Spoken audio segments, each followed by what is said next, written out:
generation fighting for Biafra liberation, we understood something that many people don't understand in the past. We understand that power, every power, is given by God. So why do you discriminate other power, whether evil or good?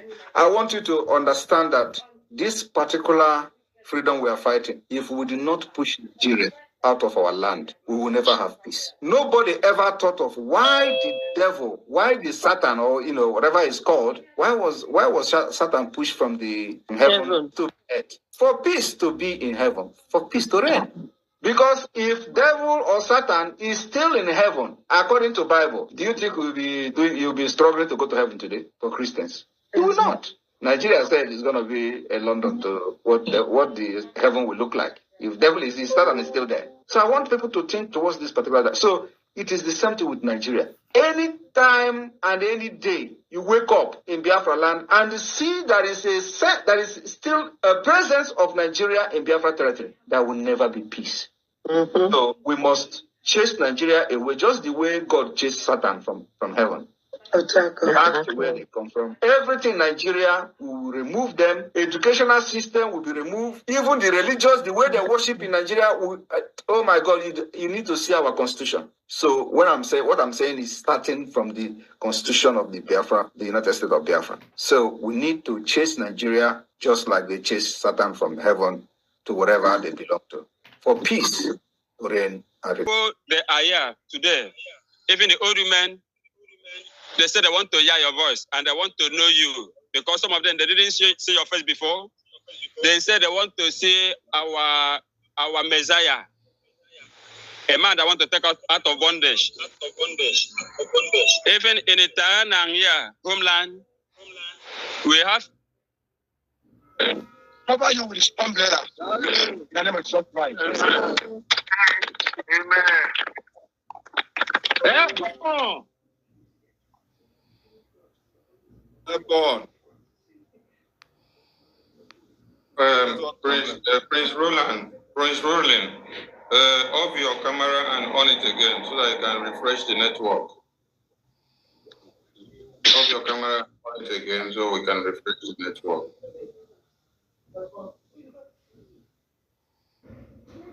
Okay.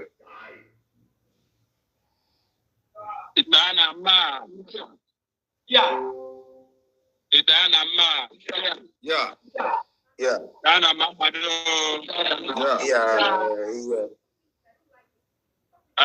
On behalf of all these people that come out today to appreciate and to welcome our PM into it.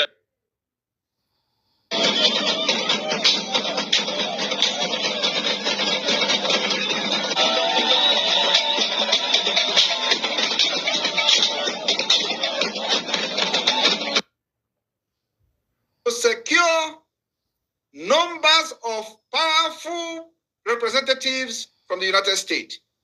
And it is not by corruption, but it is the right thing to do for peace, stability, and calmness to return to the entire Sahel region.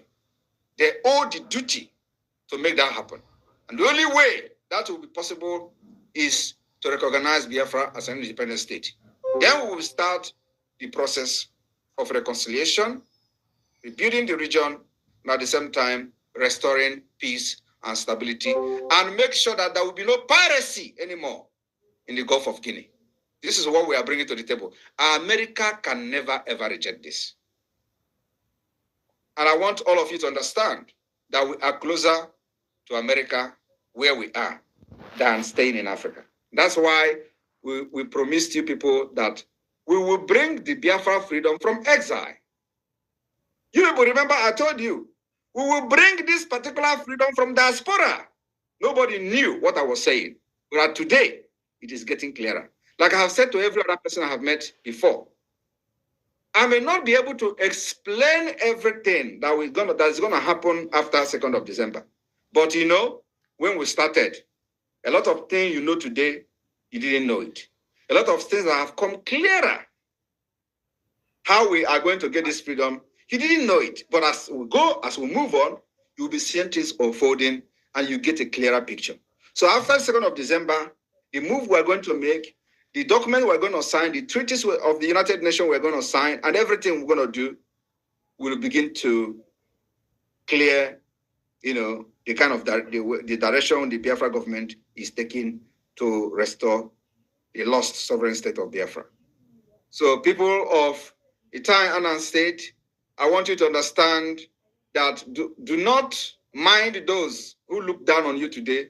Do not mind those who laugh at you today. It is part of the struggle for freedom. People are going to laugh at you, but just know that you know what you are doing. People are going to mock you. Remember, you know what you are doing, and you know who you are following. That is the most important thing.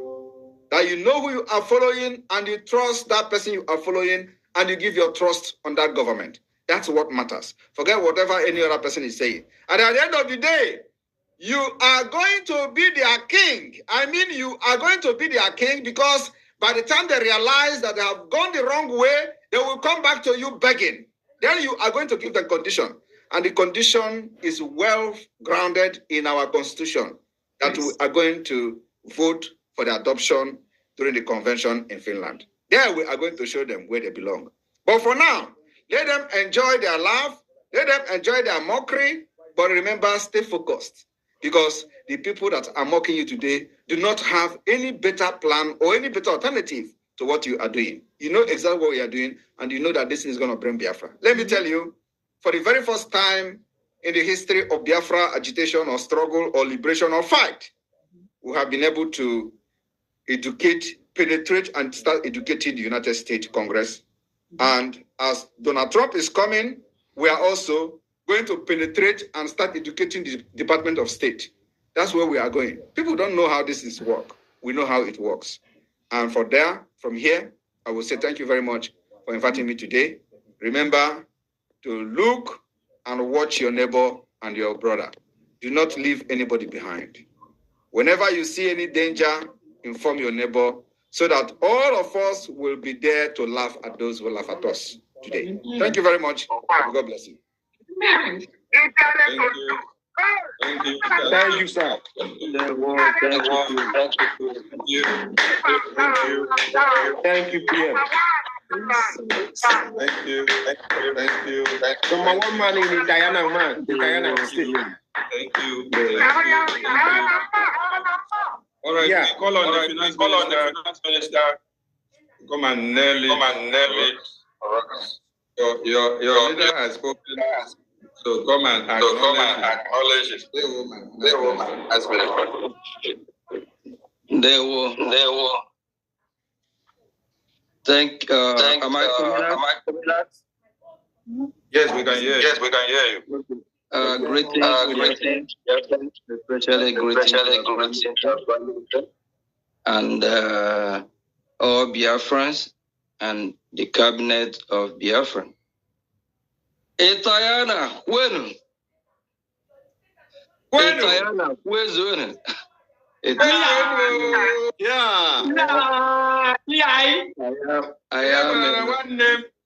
I am a Biafran. I am a Tayana as well. I am from all state of Biafra. So Tayana people, we are proud of what you are doing. It touches the spirit. It really motivates. And we thank God that we have leaders that we are following, that are doing the needful. For those that don't believe, they better do believe. After watching the display from Itayana state, we want every other state to follow the footsteps. It touches the spirit, it heals the bone. For us to display our culture, who we are as a people, and seeing the crowd, that shows you that what we are doing is killing. That shows you that Biafra is here. People of Itayana, I am a Biafran, Itayana. I'm from all states in Biafra, as a Biafra for now. It really touched my spirit with the display. As you all can see, I have my Itayana dress as well, like our Honorable Minister of Information. So that's what I'm saying again. Itayana. All right, wonderful people, welcome back to this wonderful channel where we'll bring you back-to-back update and information as see the hot. Happy Sunday to you and yours, wherever you are listening to us, to all our listeners all over the world, those in the Biafra land diaspora and the country called Nigeria, welcome back. And I say happy Sunday to you once again. As it be, the Prime Minister of the Biafra Republic government in exile, Mazi Simon Ekpa Nwanjoko, has given reasons why he would not obey Mazi Nnamdi Kanu concerning halting the sit-at-home order. As it is, before I go into that, a lot of people have been suggesting that most of the directive that Kanu has been given recently is being done out of pressure, out of duress. Of course, you know that inside there in the DSS detention, he has no freedom of his own. He can say some things under duress. And as we are talking to some people, reaching out to a lot of individuals, they say that yes, they know Kanu to be a brave man, but as it is, since he is single-handedly alone in the DSS detention, that some of his comments and statements could be under duress. But let's go down to see the reason why the Prime Minister of the Biafra Republic government in exile, Mazi Simon Ekpa Ohanezendigbo II of Ndigbo, have refused to obey Mazi Nnamdi Kanu concerning the sit-at-home. Of course, you know that this sit-at-home is geared to make sure that Kanu is released from the DSS detention. Meanwhile, let's see the reason of Mazi Simon Ekpa's decision. I won't obey Nnamdi Kanu's instruction to end sit-at-home in Southeast, Simon Ekpa vows. The Prime Minister of the Biafra Republic government in exile, Simon Ekpa, has said he will not heed calls from incarcerated leader of the indigenous people of Biafra, Nnamdi Kanu, to put an end to the sit-at-home currently being enforced across the Southeast region every Monday. Ekpa reviewed this during a special episode of 90 Minutes Africa hosted by Rudolph Okonkwo on Tuesday. I won't listen to Nnamdi Kanu's instruction to end sit-at-home, the Finland-based pro-Biafra agitator stated. I will only listen to him not just when he becomes a free man, but he has to come to Finland to tell me face-to-face, he said. In July 2023, the detained leader of the indigenous people of Biafra, Mazi Nnamdi Kanu, in a letter read to the media by his special counsel, Aloy Ejimako, instructed Simon Ekpa to desist from calling any sit-at-home forthwith. The IPOB leader further stated that anyone who continues the enforcement of the sit-at-home in the Southeast is not his disciple. However, the Prime Minister of the Biafra Republic government in exile said that the only condition for him to listen to such an instruction is that Nnamdi Kanu has to come to Finland and sit one-on-one with him. This is my condition, Mr. Ekpa declared. Even if they bring him out today and he stays in Nigeria and says, Simon Ekpa, stop, I am not going to stop, he vowed. Simon Ekpa explained that the sit-at-home exercise was a pathway to Biafra freedom. He insisted he has succeeded in crushing the economy of Nigeria, delegitimizing the Nigeria government in Biafra land, and demonstrating that the people don't listen to Nigeria authorities anymore. We are using 4 different mechanisms to pursue the freedom of Biafra, he stated. 1. The political, diplomatic, self-defense or armed struggle, and the civil disobedience approach, he said. These are the 4 approaches we are using to delegitimize and fight Nigeria, and they are working perfectly. Responding to criticism that the sit-at-home is taking a toll on traders, students, and other residents of the region, Simon Ekpa argued that it was a price worth paying to achieve a better future for the people. The traders have a better business ahead of them, and the students will have better school to attend in future, he insisted. What we are doing is a price. They have to be paid for freedom. Freedom does not come easy. We are going to bring an alternative that will work for them, so they have to pay the price of not going to school if they have to. All right, welcome back. This is coming from the Prime Minister of the Biafra Republic government in exile, Mazi Simon Ekpa. He said that, of course, if actually Biafrans wants to be free, that there are some prices they have to pay.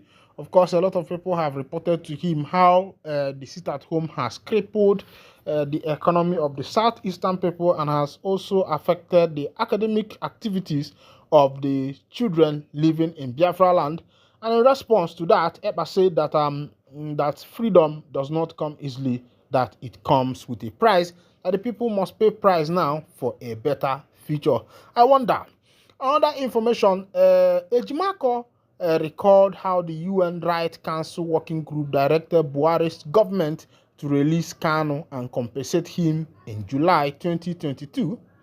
On Saturday, the leader of the indigenous people of Biafra, IPOB, Nnamdi Kanu's lead counsel, Aloy Ejimako, urged President Bola Tinubu not to dishonor the United Nations UN like ex-President Muhammadu Buhari.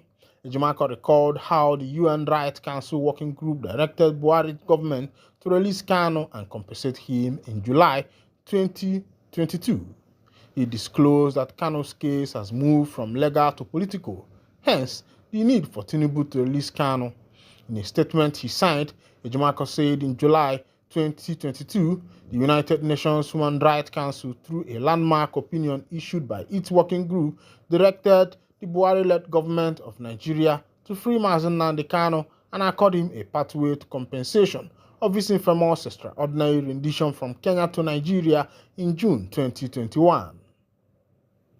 The 17-page opinion in its disposition or conclusion states that the working group considered that, taking into account all the circumstances of the case, the appropriate remedy would be for the government of Nigeria to release Mr. Kanu immediately and accord him an enforceable right to compensation and other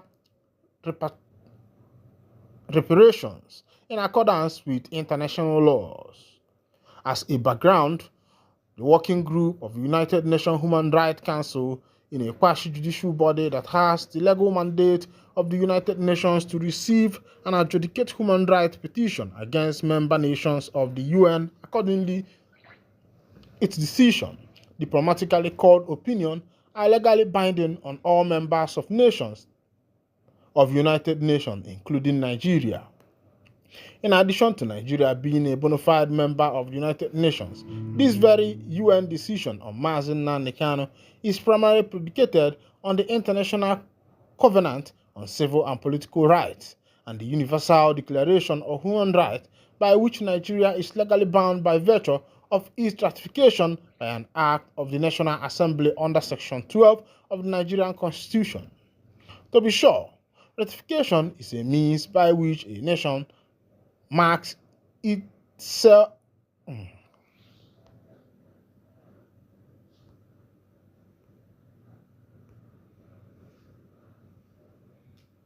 rights implications of Kanu's situation. Had Kanu remained at home, his life might have been at risk, Agocha noted, referencing other incidents where individuals in similar situations face fatal outcomes. In a gesture of support, Agocha expressed his willingness to back Kanu's potential release. If bail can be granted to him, I am willing to countersign that bail, he said, underscoring his belief that Kanu's departure was as a reasonable and necessary response to an extraordinary threat. The Supreme Court decision has sparked widespread discussion about the balance between legal accountability and the protection of human rights, particularly in politically sensitive cases. For Kanu and his supporters, the ruling offers hope for a fair resolution to his ongoing legal battle while spotlighting the need for accountability in the event that led to his departure from Nigeria. Meanwhile, I am not against what Obiagocha is doing. I am not against that. But what I am against is that these people usually use Mazi Mazi Nnamdi Kanu to chase clout, to gather people to support them, to bring a lot of people to stay behind them, because they know that Kanu is a mighty political figure, is a pillar in Nigeria politics, in Nigeria, everything about this nation. As an Igbo man, if Kanu should come out for president, apart from other tribes, he will win. Because Igbo people trust Kanu so much, even with their own life. And some of these politicians are doing a lot of things using Kanu, because they know that once you mention the name of Nnamdi Kanu, everybody will be ready to rally around you. And you see these people taking advantage of this particular situation in order to be able to gather people to support them. I will not be surprised if in 2027 Obi Agocha comes up with a post he wants to contest for. I will not be surprised, because that has been the usual way. Soludo did the same thing while he was trying to emerge into office. While he was contesting for the governor of Anambra State, he took the same way. He did a lot of things to make sure that people believe that he is standing with Mazi Nnamdi Kanu. And when he became the governor of Anambra State, what happened? Ndị be anyị si ka okeke gasịla amị kedu ebe buutu ya nọ. Ka okeke gasịla amị kedu ebe buutu ya nọ. As it is. Meanwhile, another information, I will drop a video for you where you will see the new Biafra football team who are contesting in a particular game like that. They are mixed up though. You see a lot of whites.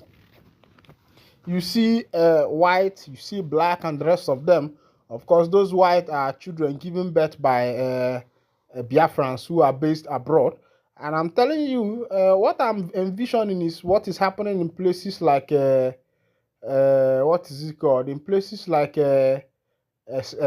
France, where almost all the football team members in France are, almost all of them are black. Are you talking about Pogba? Are you talking about Mbappe? There are a lot of them, Kante, N'Golo Kante. There are a lot of them that are blacks. Almost all the France football team are blacks.